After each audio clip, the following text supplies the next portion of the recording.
काट रहे थे। शाम ढलने लगी तो सारे लोग अपने अपने खिड़की और दरवाजे बंद करने लगे। रात होते ही सब अपने बिस्तर पर सो गए। चैन के नींद में डूबे सभी लोग सो रहे थे। कौन जानता था कि अगली सुबह गांव में एक अनर्थ होने वाला है। सुबह हुई और गांव के बीचों बीच एक लाश पड़ी हुई थी।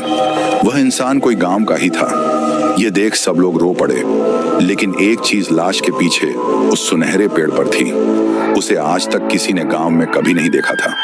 लाश को सारे लोग जलाने शमशान घाट ले गए। इधर रॉकी अपने ऑटो रिक्शा लेकर अपने घर लौट रहा था। रात बहुत हो गई थी। घर पहुंचकर देखा कि पापा उसका इंतजार कर रहे थे। पापा बोले, अरे रॉकी बेटा, आज इतना लेट क्यों हो गया? रॉकी बोला, हाँ पापा, थोड़ा लेट हो गया आने में। लेकिन पापा, आज इतना गांव खामोश क्यों है? अरे तू तो ऑटो लेकर चला गया था। आज सुबह गांव में एक आदमी की अजीब तरीके से मौत हुई थी। लास्ट के पास में एक सुनहरे पेड़ और खौफनाक गुड़िया रखे हुए थे। चौंकाने वाला बात यह है कि ऐसा पेड़ गांव में आज तक किसी ने नहीं देखा था। रॉकी ने बोला, अच्छा पापा, आप चिंता मत करो, चलिए अब सोते हैं। ये कहते ही पापा सोने चले गए। रॉकी नीचे की सारी खिड़कियां बंद करने लगा।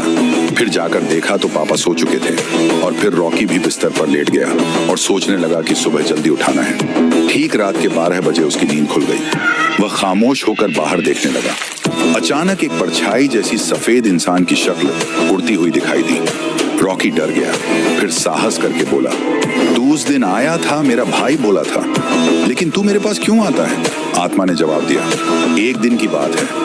आज से लगभग 25 साल पहले मैं एक जगह लकड़ी काट कर रख रहा था और कुछ काम कर रहा था। तभी एक अचानक गाड़ी आई और मुझे बहुत तेजी से टक्कर मार दी। मेरी आंख कुछ देर बाद खुली। मैं पूरी तरह घायल पड़ा था और वह इंसान जिसने मुझे टक्कर मारा था वह तेरा ही बाप था।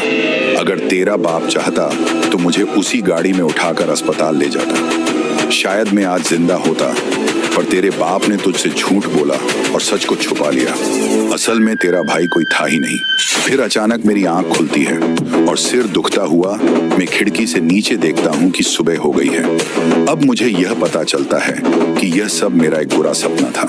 गांव वाले अपने अपने काम में व्यस्त हैं। क्या यह सपना एक वहम था या इस कहानी के अंदर छुपा है कोई डरावना सच? ये जानने के लिए अभी चैनल को सब्सक्राइब करें और कमेंट में नेक्स्ट पार्ट लिखें।